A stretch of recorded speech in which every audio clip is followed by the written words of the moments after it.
आदरणीय डॉक्टर चेतनानंद महाराज पुणेकर यांना मी मनोगत व्यक्त करायची विनंती करतो.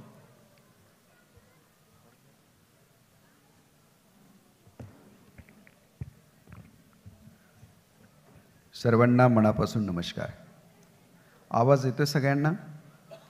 मी आपली बडबड चालू आहे म्हणून म्हणालो आवाज येतोय का? हॅलो. कदाचित आपण कंटाळा असाल, आम्ही मात्र कंटाळलेलो नाही आहोत. कारण तुमच्याकडनं या राष्ट्राला अनेक अपेक्षा आहेत. व्यासपीठावरही खूप दिग्गज लोक उपस्थित आहेत. खरं तर ज्यांच्या नावामध्ये विद्या आहे त्यांना बाळासाहेब म्हणतात, मला ते आज कळालं, पण ते आम्ही त्यांना विद्याधर म्हणून ओळखतो. तर ते विद्याचे अतिशय साक्षात मूर्तरूप आपल्यापुढे बसलेले आहे. त्यांच्यासाठी आपण एकदा जोरदार टाळ्या वाजवूयात. आणि एखाद्या गोष्टीचा अर्थ ज्यावेळी सिद्ध होतो तर तो कसा असतो, तो सिद्धार्थ एका बाजूला बसलेला आहे आणि बाजूला आत्ताच ज्यांनी आपल्या ज्ञानाचा दीपक जगभर लावलेला आहे ते दीपक सर आहेत. आमचे आपण सारे अर्जुन आहोत का असा प्रश्न ज्यावेळी विचारतो आपण आपल्या मनाला, त्यावेळी खोतकर साहेब इथे आहेत, नवले साहेब इथे आहेत. ज्यांनी AI वर खूप चांगलं लेक्चर आपल्याला दिलं ते आदरणीय अजित सर, दत्ताजी, आपण सर्वजण सर्व सन्माननीय मान्यवर. आम्हाला ना खोतकर साहेब अशी सवय आहे की कीर्तनाला उभा राहिलो की एकदम शांत सगळे लागतात आणि बडबड असल्यावर आम्ही कीर्तन करत नाही. त्यातला मी कीर्तनकार असा आहे की जिथे कीर्तन करतो तिथे पाणी पित नाही, अन्न घेत नाही, हार घेत नाही आणि मानधनही घेत नाही. या सगळ्या विद्यार्थ्यांना मी एक महत्त्वाचा संदेश देणार आहे आणि इथे थांबणार आहे. विद्यार्थ्यांच्या अगोदर मला पालकांना पण संदेश द्यावासा वाटतो, तो असा की आपण मुलांना खूप काही सांगतो, तुम्ही हे केलं पाहिजे, ते केलं पाहिजे, हे झालं पाहिजे, ते झालं पाहिजे. आपण तसे झालोत का हा विचार आपण आपल्याला करायला हवा. माझ्या घरामध्ये गेले अनेक वर्ष TV नाही आहे. माझी आई अंगणवाडी सेविका होती आणि मी अंगणवाडीमध्ये असताना म्हणजे 30पर्यंत पाडेपाठ होते आणि मी 4थीला असताना 55 मिनिटाचं भाषण केलं होतं. माझा कार्तिकी एकादशीचा जन्म आणि 8 महिन्याचा असताना आई मला वारीला घेऊन गेली होती. कदाचित तिने माझ्यावर दिलेले संस्कार असतील म्हणून माझा दिवस पहाटे 3 वाजता चालू होतो आणि हा पहाटे 3 वाजताचा दिवस जीवनामध्ये काय क्रांती करू शकतो हे मी खूप वेगळ्या पद्धतीने अनुभवलेलं आहे. म्हणजे मी पूर्वी कॉर्पोरेटमध्ये होतो, ते कॉर्पोरेट सेक्टर मी सोडलं. ते फक्त वडिलांनी मृत्यूच्या क्षणी माझा हात पकडला आणि म्हणाले, बाळा तुला कीर्तन करायचं पाहायचं राहिलं. त्या एका शब्दावर, माझ्या वडिलांचं नाव सिद्धार्थभाऊ रामचंद्र होतं, तर एका माझ्या वडिलांच्या शब्दावर वडिलांना माहीत असतं आपल्या मुलामध्ये नेमकी काय आहे आणि त्याने काय करायला हवं. कदाचित मला विधान परिषदेची ऑफर होती, मी नाकारली. मला वेगवेगळ्या ऑफर्स होत्या, मी कॉर्पोरेटमध्ये होतो, पण माझ्या वडिलांना माहीत होतं माझा मुलगा कशामध्ये स्थिर होऊ शकतो आणि कशात क्रांती करू शकतो. तर ज्युपिटरला 56 दिवस मी संघर्ष करत होतो कोविडमध्ये त्यांना वाचवण्यासाठी. वाचवू शकलो नाही, परंतु त्यांनी मृत्यूच्या क्षणी जी भावना व्यक्त केली, त्यांच्या पिंडदान विधीच्या दिवशी मी माझं मृत्यूपत्र तयार केलं आणि हे जीवन मी समर्पित केलं. आणि त्या संकल्प सोहळ्याला बावनकुळे साहेब वगैरे सगळे मुरल्यांना आळंदीला होते. मी तुम्हाला सांगतो, माझ्या वडिलांचं नाव रामचंद्र होतं. 2 वर्ष फक्त गेली असतील वडिलांचं हे सगळं स्वप्न पूर्ण करायला. मी कॉर्पोरेटचा रिझाईन केलं, कारण दीपक सरांना माहिती आहे कॉर्पोरेटमध्ये कोड ऑफ कंडक्ट असतो आणि तिथे तुम्हाला कीर्तनकार होता येत नाही. प्रवचनं मी 97 पासून करत होतो, पण कीर्तनकार होण्यासाठी मला रिझाईन करावं लागलं आणि पुन्हा असा कीर्तनकार व्हायचं की मानधन घ्यायचं नाही. म्हणजे सनी भाऊने माझं कीर्तन सोमेश्वरला ठेवलं, त्यावेळी रात्री 10ला कीर्तन चालू झालं, पहाटे 2 वाजता संपलं. ते पण माझं आणलेलं पाणी संपलं म्हणून. पण त्या कीर्तनामध्ये सनी भाऊंनी 5 लाखाचा चेक दिला आबांच्या नावाने. अशी अनेक माझी कीर्तनं आहेत जी 10 लाखाची, 51 लाखाची, 25 लाखाची, 40 लाखाची. पहिलं माझं कीर्तन भंडारा डोंगरावर झालं माघशुद्ध दशमीचं, ते 5,35,00,000 रुपयाचं. मी संकल्प केला होता एकाच कीर्तनात 5 कोटी जमा करेल. हा सगळा पैसा गेला कुठे? हा सगळा भंडारा डोंगरावर, जिथे मी ट्रस्टी नाही, सल्लागारही नाही आणि कोणीच नाही आहे.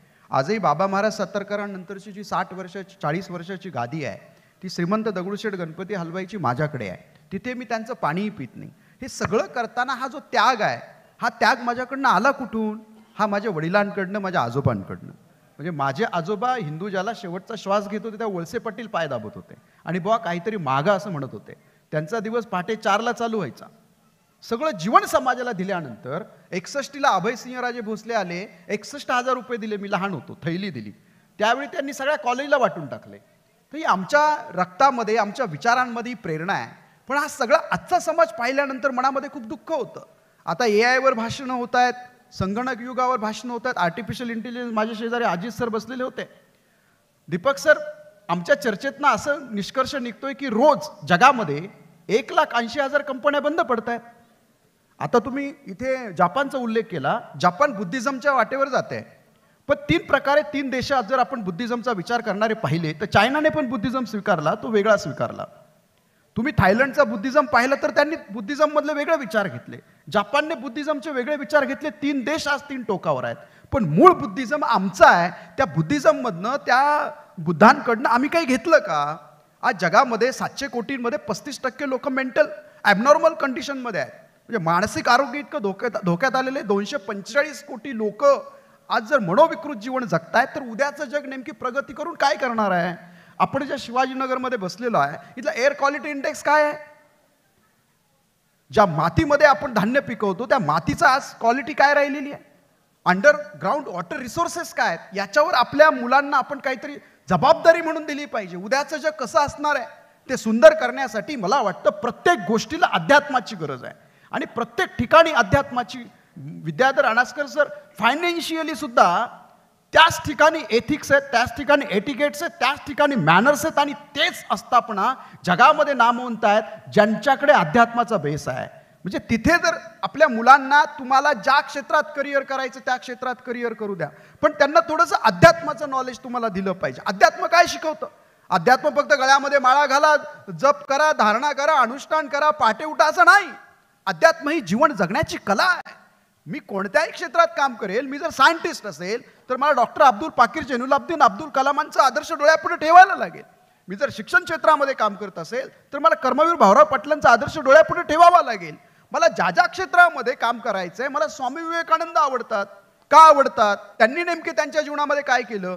का 40मध्ये जगलेली माणसं जगाला काहीतरी देऊन निघून पण गेली, जगाचा प्रवासही संपला.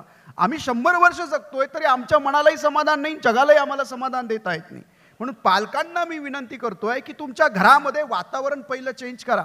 ॲटमॉस्फिअर खूप इम्पॉर्टंट आहे. तुमच्या असणाऱ्या मुलाच्या कॅरेक्टरवर ते काम करतंय. मुलं ऑब्झर्वेशन करतात. तुम्ही कसे बोलता, कसे वागता, काय खाता, काय पिता, काय पाहता, याच्यावर खूप साऱ्या गोष्टी आहेत आणि मुलं नेमकी त्याच मार्गावर जातात. भगवान परमात्मा श्रीकृष्णाने अर्जुनाला सांगितलं, यद्यदाचरिते श्रेष्ठ तत्तदेवोत्तर जनासहित प्रमाणम कुर्ते लोकस्तदन वर्तते. अरे आई वडील जे करणार आहेत, जी ज्येष्ठ श्रेष्ठ मंडळी करणार आहेत, तीच मागवून येणारी करणार आहेत. आज विनायक आबांच्या रूपाने सणी आपल्या वाट्याला आला. तुम्हाला इथे शिष्यवृत्ती प्रदान करतोय, तुमच्या लेकरांना आर्थिक बळ देतोय. हे झालं आर्थिक बळ. नैतिक बळ तुम्हाला द्यावं लागेल. आज जगामध्ये ज्या काही क्रांती होणार आहेत, आज या सगळ्या क्रांतींकडे माझ्यासारखा ज्यावेळी एक अभ्यासक पाहतो त्यावेळी मी तुम्हाला सांगतो, तुम्ही कोणत्या मोठ्या ब्रँडमध्ये जन्माला येण्याची गरज नाही. मोठा वारसा तुम्हाला नको आहे. तुमच्याकडे फार काही गरज नाही आहे. वशिल्याची पण गरज नाही आहे. तुमच्याकडे काय पाहिजे ते सांगतो. या 3 गोष्टी जर तुमच्याकडे असतील तर तुम्ही जगावर राज्य करू शकता. माझी इच्छा आहे जगामध्ये सगळीकडे जायची. मी 14 देशांमध्ये जाऊनही आलो आणि अजूनही जायचं आहे. तुम्हाला मी सांगतो, तुमच्याकडे ज्ञान पाहिजे. त्या ज्ञानाबरोबर तुमच्याकडे सगळ्यात महत्त्वाचं काय पाहिजे, तर त्या ज्ञानाला चारित्र्याची जोड दिली पाहिजे. जर ज्ञान आहे आणि चारित्र्य नाही आहे, काही उपयोग नाही. आज रशियाचा व्लादिमीर पुतिन कशाच्या जीवावर निवडून आला? त्याचा जर इतिहास पाहिला तर काय झालं त्या कालखंडामध्ये, कुठल्या सीडी लीक झाल्या आणि तो त्या रशियामध्ये अनभिक्ष सम्राट झाला. आज भारतामध्ये पण काय चालू आहे? आज एका बाजूला जगामध्ये ट्रेड वॉर आहे, एका बाजूला न्यूक्लिअर वॉर आहे, एका बाजूला वॉटर वॉर आहे, एका बाजूला वेगवेगळ्या पद्धतीचे वॉर्स आमच्या समोर येत आहेत. आता टॅरिफ वॉर चालू झालेला आहे. जग सगळीकडे भयक्रांत झालेलं आहे. आमचं पाणी शुद्ध नाही, हवा शुद्ध नाही, वातावरण शुद्ध नाही, शिक्षण व्यवस्था शुद्ध नाही, शिक्षक मनापासून काम करायला तयार नाहीत. मग पालक म्हणून आता आम्हाला आमच्या मुलांचं गुरु व्हावं लागेल. पालक म्हणून आम्हाला काहीतरी करावं लागेल. त्यांच्यासाठी फार श्रीमंती म्हणून पैसा जमा करून ठेवण्याची स्वप्न पाहू नका. तुम्ही जर त्यांना चांगलं घडवलं नाही, तुम्ही ज्या दिवशी जगाचा निरोप घ्याल त्या दिवशी तुमची संपत्ती शून्य झाल्याशिवाय राहणार नाही. त्यांच्यावर संस्कार करा. काहीतरी नाविन्यपूर्ण जगण्याची त्यांना अशी प्रेरणा द्या की एक ध्येय आणि एक स्वप्न आणि एक आयुष्य, बस. त्याच्या पलीकडे काही नाही. तुला काय आवडतं, तुझी कॅपॅसिटी काय, तुझी कॅपेबिलिटी काय, तुझं पोटेन्शियल काय, तुझी आवड काय, त्याच्यावर त्याला फोकसली काम करू द्या. एक तर डिस्ट्रॅक्शन खूप वाढले. मी PMO कार्यालयाला मेल लिहिला, डिस्ट्रॅक्शन मॅनेजमेंट कसं करावं. मला अजून त्याचा रिप्लाय आला नाही. पण डिस्ट्रॅक्ट झालेल्या या पिढीला भारताच्या भवितव्याला सावरायचं असेल, 140 कोटी भारताच्या जनतेला जर काहीतरी सुखाचे समाधानाचे दिवस या जगाला आणून द्यायचे असतील, मी जगाची भाषा करतोय, इथे असणाऱ्या तरुणाने डिस्ट्रॅक्शन थांबवलं पाहिजे. त्याचं कॉन्सन्ट्रेशन होत नाहीये. सोशल मीडियाचा वापर प्रचंड बेसुमार वाढलाय. आज स्क्रीन टाइम काय, आज स्क्रोलिंगमुळे तुम्हाला अल्झायमर व्हायला लागलाय. 20व्या मुलाला स्मरणशक्ती जाते त्याची 20 वर्षाच्या आयुष्यामध्ये. का इतका स्क्रोलिंग करतोय? आशुतोष डोंबरे IPS 54 देशांच्या असणाऱ्या एका कमिटीवर काम केलं. त्यावेळी त्यांनी एक गोष्ट सांगितली, मी तर हादरून गेलो. जर तुम्हाला तुमच्या स्वप्नांना पंखांना बळ द्यायचं असेल तर माझी मनापासून तुम्हा सगळ्या पालकांना विनंती आहे की आजपासून किमान एक कोपरा घरातला तुमच्या संवादासाठी ठेवा. बाळा, आज स्कूलमध्ये काय झालं, तुला कुठली अडचण आली, तू कुठल्या मानसिक ताणतणावामध्ये आहे का, नाहीतर ढासळणारे बुरुज उद्या तुमच्याही वृद्धाश्रमाची तरतूद करतील, परंतु भारताला सुद्धा मागे टाकल्याशिवाय राहणार नाहीत. म्हणून या तरुणांकडनं अपेक्षा व्यक्त करणारे अब्दुल कलाम होते, त्या तरुणांकडनं अपेक्षा व्यक्त करणारा हा सगळा मंच आहे. आणि या तरुणांकडनं अपेक्षा व्यक्त करणारे विनायक आबा होते, तरुणांकडनं अपेक्षा व्यक्त करणारा आज आमचा सनी भाऊ आहे. म्हणून ह्या तुमच्या सगळ्यांच्या चरणावर माझं दंडवत घालून विनंती आहे की जीवनाला ध्येय द्या. सगळ्यात महत्त्वाचं टाइम मॅनेजमेंट. तुम्ही जर सूर्य उगावल्यानंतर उठणार असेल तर काय उपयोग नाही. काही बहादर असे आहेत की दुपारी 12 वाजता उठतात आणि दिवस रात्री 12 वाजता संपवतात. त्यांच्या जीवनामध्ये काहीच घडणार नाही. या क्वांटम कॉस्मॉलॉजी, क्वांटम मेकॅनिझमचा विचार करा. या व्हायब्रेशन्स, या फ्रिक्वेन्सी जरा पहा. माझ्या शेजारी आजी सर, आम्ही दोघे पण पहाटे 3ला उठतो. त्यांनी माझे व्हायब्रेशन जाणवले. एकदा सिद्धार्थ भाऊ माझ्याबरोबर औंधला होते आणि त्यावेळी त्यांना इथे जाणवलं. तुम्हाला या सगळ्या गोष्टी कधी जाणवतात माहिती आहे? हे सगळं जे जग आहे ना, या जगाच्या पलीकडे काही गोष्टी आहेत, त्या आपल्याला समजून घ्याव्या लागतील. त्यावेळी आपल्या जगण्याचा अर्थ आपल्याला उमगतो. नाही तर सारं जीवन व्यर्थ आहे. मरणाच्या दारात गेल्यानंतर मला हे करायला हवं होतं पण मी करू शकलो नाही. मग तो काम असेल, तो क्रोध असेल, तो लोभ असेल, तो मद असेल, तो मत्सर असेल, तो अहंकार असेल. मी 2 मिनिटांमध्ये पुढच्या थांबणार आहे. आत्ता सगळ्यात जास्त अडचण काय माहिती आहे? मानसिक आजाराची, दुसऱ्याचा द्वेष. सगळ्यात महत्त्वाचं, पूर्वीची पिढी होती ती दुसऱ्याच्या दुःखानं दुःखी होत होती.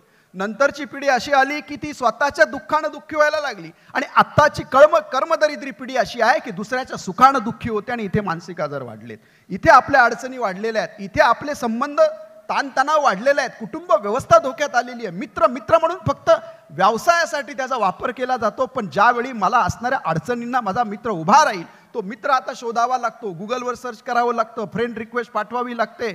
काहींचे खूप फॉलोअर्स आहेत, फॉलोअर्स इतके आहेत, असंख्य फॉलोअर्स आहेत. पण रियालिटीमध्ये आपण ज्यावेळी पाहतो त्यावेळी आपल्याबरोबर आपल्या दुःखाचा वाटेकरी एकही माणूस नसतो. मग हे जगणं आपल्या काय वाटायचं आहे? खूप प्रसिद्धी मिळाली, खूप प्रतिष्ठा मिळाली, खूप पदं मिळाली, खूप मानसन्मान मिळाला, खूप पैसा मिळाला, शेवटी तुमचा आत्मिक आनंद आहे का? तुम्हाला झोप लागते का शांत?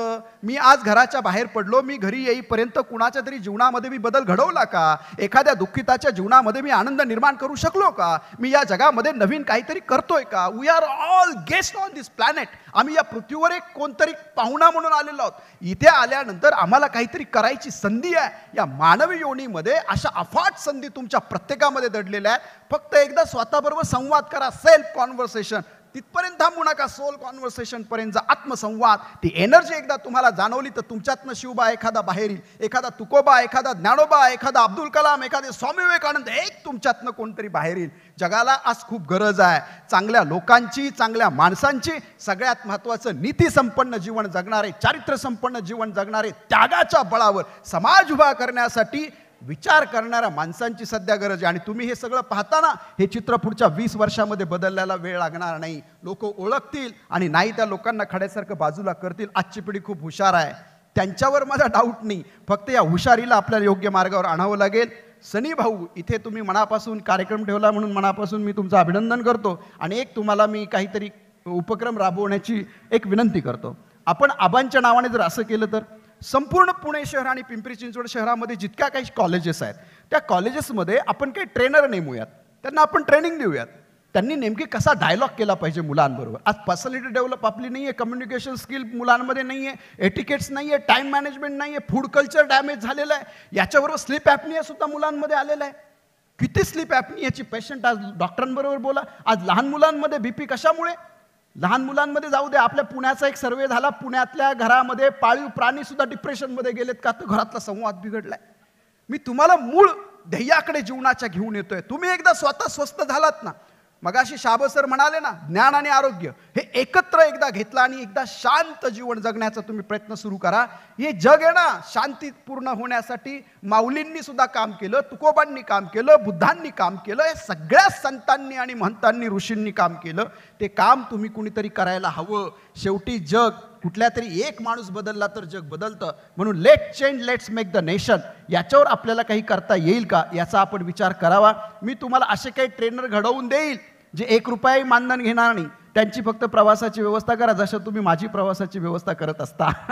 मला कोण गाडी देतं, कोण मोबाईल देतं, कोण काय काय देतं, काय हे सगळं तुम्हाला मिळतं. मागण्याची गरज नाही, मागण्याची गरज बिलकुल नाही. म्हणून पालकांना विनंती आहे, घरात आजपासून 1 तास जेवताना किमान तुमचा टीव्ही आणि मोबाईल बंद पाहिजे.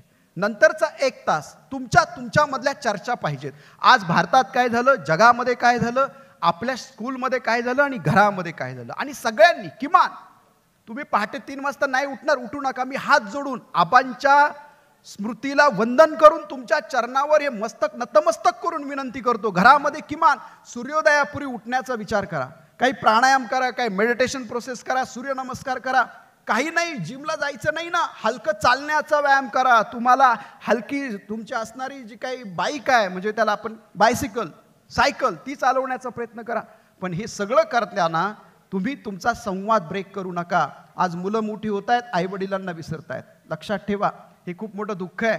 तुम्ही या संभाजी उद्यानमध्ये या, कधीतरी माझ्याबरोबर तिकडे वेगवेगळे पटवर्धन बागेमध्ये या, मी तुम्हाला दाखवतो. वयस्कर आजी आजोबा रडतायत, मुलं फोन पण करत नाही आहेत. अशी मुलं आपल्याला बिलकुल नको आहेत. अशा मुलांची आपल्याला गरज पण नाही आहे. आपल्याला मुलं कशी पाहिजेत, आपल्या आईवडिलांबरोबर या राष्ट्राची सेवा करणारी मुलं पाहिजे, मानवतेची सेवा करणारी मुलं पाहिजे. मुलं फक्त मार्क्सनी मोठी नको आहेत, मुलं गुणपत्रिकेला आलेल्या मार्कची सूज म्हणजे तुमची प्रगती आहे, असं एक विचारवंत म्हणतो. ती साफ चूक आहे. तुमची गुणवत्तापेक्षा तुमचं व्यक्तिमत्व आणि तुमच्या असणारी सृजन क्षमता किती आहे त्याच्यावर तुम्ही किती काम करता. आणि जाताना या जगाचा निरोप घेताना तुम्ही या जगाला काय नेमकी देऊन जाणार आहात याचा विचार आज करा. कारण दिवस आपल्याकडे स्पॅन ऑफ लाईफ कुणाचा किती आहे माहीत नाही. जो दिवस मिळतो, आजचा दिवस ईश्वराने मला उपहार म्हणून दिला, कुणाच्यासाठी तरी खर्च करायचा आहे. कारण कुणीतरी माझ्यासाठी केला, कुठल्या तरी शिक्षकाने माझ्यावर संस्कार केले, कुठल्या तरी आईवडिलांनी माझ्यासाठी काम केलं, कुठल्या तरी डॉक्टरने माझ्यावर काम केले, कुठल्या तरी नेत्याने माझ्यावर काम केलं, कुठल्या तरी समाज व्यवस्थेने माझ्यावर काम केले. सगळं कर्ज फेडण्यासाठी हे 24 तास मला मिळालेत. त्यातला प्रत्येक क्षण हे कर्ज फेडण्याचा विचार करत असताना मी स्वतःला कसा घडवेल याचा विचार करा. स्वतः बदला, मग जग बदलेल. Be the change yourself that you want to see the world. जग बदलण्या अगोदर स्वतःला बदला. तुम्ही तुमच्या जीवनामध्ये खूप यश मिळवा. कधीतरी आमच्या सन्नीदादाला गाडीतून उतरलात, एखादा ऑफिसर झाला, एखादा सायंटिस्ट झाला, एखादा इंजिनियर झाला, डॉक्टर झाला, तर माझ्यासारखा एखादा महाराज झाला, तर गाडीतून उतरा. जसं मी सन्नीभाऊला म्हणत असतो, सन्नीभाऊ मला नेहमी तुम्ही मदत करता बरं का, धन्यवाद बरं का. अयोध्येला पण माझं कीर्तन झालं, त्यावेळी सन्नीभाऊ मला म्हणाले काय फ्लाईटची तिकीट, म्हटलं नाही, नॅसानं पाठवलेली. उत्तराखंडला मध्ये गेलो, मला फ्लाईटचे तिकीट काढून दिलं. दिल्लीला मध्ये गेलो, मला म्हणे तुम्हाला जिथे जायचं मला सांगा, फक्त एक मेसेज करत जा. ही अशी लोक माझ्यावर प्रचंड प्रेम करणारी आहेत. पुणे शहरातले आहेत, पिंपरी चिंचवड शहरातले आहेत. फक्त आता हे सगळं करताना कधीतरी गाडीतून उतराल त्यावेळी सन्नीभाऊला मात्र आवर्जून सांगा, काय झाले, समाज कृतज्ञ खूप झालाय, कृतज्ञता व्यक्त करण्याचं विसरून गेलाय. आपण कुणामुळे मोठे झालो, आपल्या जीवनामध्ये कुणामुळे बदल घडला हे सारं विसरून मी मी मी म्हणणारे युगो लोकांचे इतके वाढलेत की इमले वाढले, त्याच्यापेक्षा युगोचे इमले खूप वाढलेले आहेत. ते आपल्याला खाली करावे लागतील. ज्यांनी आपल्यावर उपकार केला त्यांना अंतःकरणामध्ये धारण करा. मी तुम्हाला सांगतो, आबा जर असते ना आबा, तर कदाचित मी याच्यापेक्षा वेगळ्या लेवलवर असतो. आबांना माझ्याकडनं खूप अपेक्षा होत्या. आबांच्या दशक्रियेचं मीच प्रवचन केलं होतं आणि आबांची ती इच्छा होती म्हणून मी केलं. या सगळ्या गोष्टी मला आबांची, मी सन्नीभाऊंना मागे म्हणालो, बापूजी तुम्हालाही म्हणालो, कदाचित आबा असते तर मला ज्या गोष्टी करायच्या त्या मी करू शकलो असतो. पण भविष्यामध्ये त्याही गोष्टी मी करण्याचा नक्कीच प्रयत्न करेल. तुमच्या सगळ्यांना मनापासून शुभेच्छा देतो. कुणीही ना खुणावते, कुणी न वाट दाविते, कुठेच उंबऱ्यावरी कुणी दिवाण ठेविते.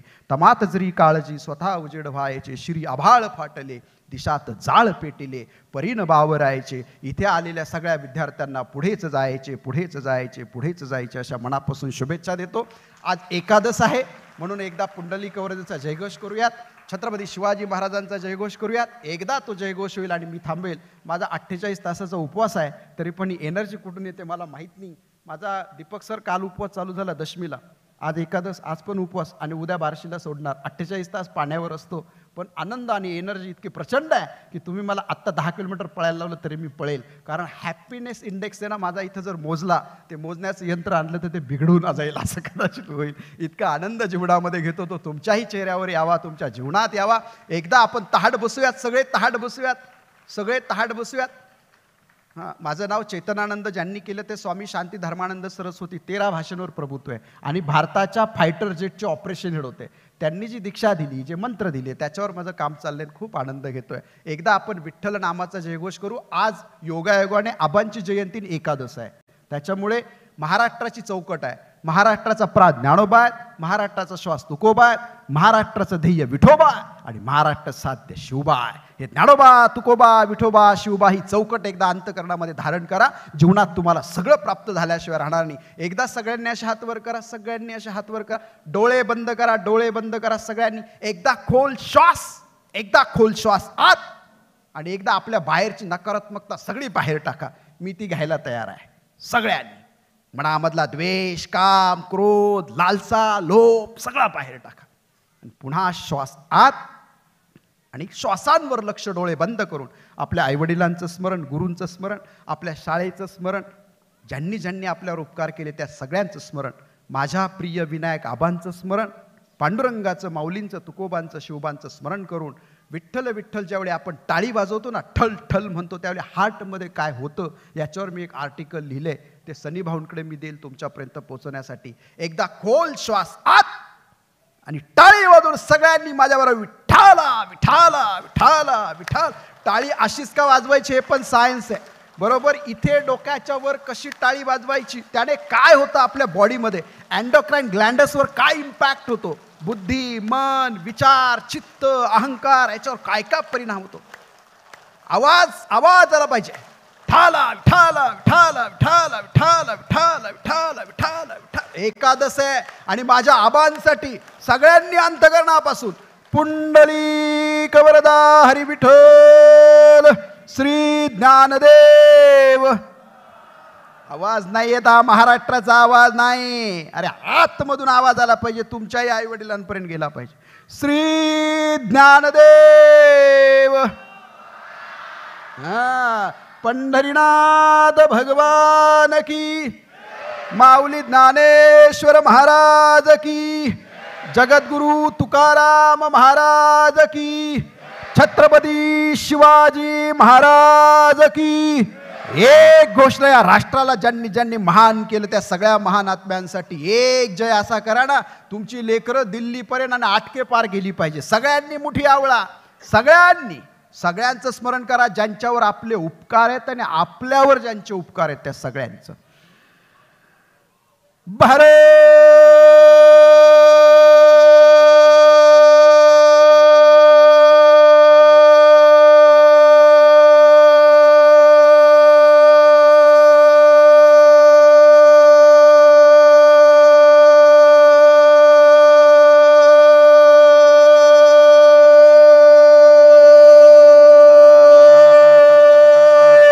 माता की. धन्यवाद. रामकृष्ण.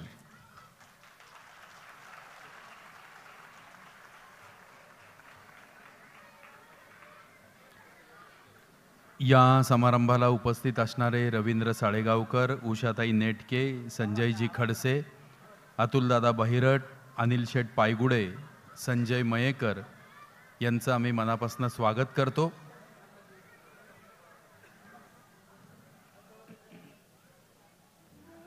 बाल्कनीमध्ये जरा शांतता राखायची आहे.